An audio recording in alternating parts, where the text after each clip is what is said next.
ပါသေးလားလူတွေကလေကံကံဤအကျိုးယုံကြည်တယ်လို့ပြောတယ်နော်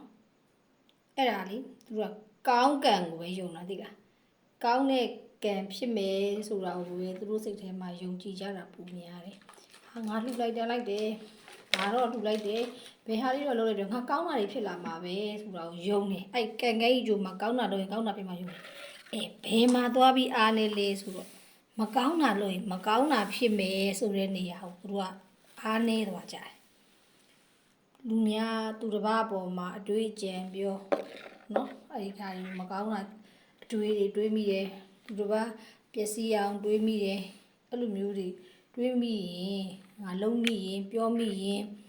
ငါမကောင်းတဲ့ကံတွေငါဖြစ်နေပြီလားဆိုတဲ့ဒီကျိုးဆက်ကိုကြတော့သူတို့တွေထည့်မတွေး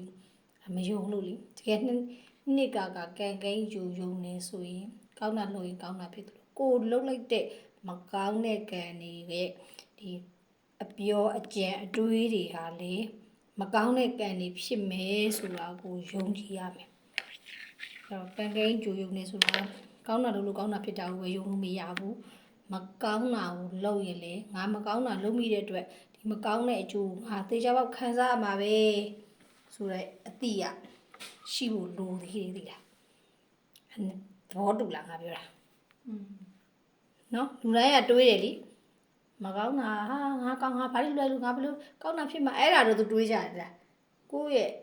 တန်ထဲမှာဖြစ်နေတဲ့မကောင်းတဲ့စိတ်ကြောင့်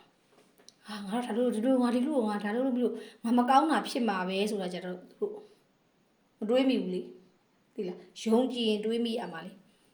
မှန်နေငါဒါဆိုရင်ငါမလုပ်သင့်ဘူးအဲ့လိုစိတ်ဖြစ်ရမှာလေယုံကြည်ရင်မလုပ်သင့်ဘူးဆိုတဲ့စိတ်ဖြစ်မှာလေအဲ့တော့သူတို့မယုံကြည်လို့သာသူများပေါ်မကောင်းတာပြောမကောင်းတာလုပ်မကောင်းတာအဲ့ဒါလုပ်ကြတာကံကိန်းကြိုယုံနေဆိုတာလှူလိုက်လို့ကောင်းတာဖြစ်မယ်ပဲတွေးလို့မရဘူးမကောင်းတာပြောရင်လည်းမကောင်းကျိုးရမယ်ဆိုတာကိုတွေးတတ်ရတယ်နော်အဲ့ဒါလာပြောပြတာ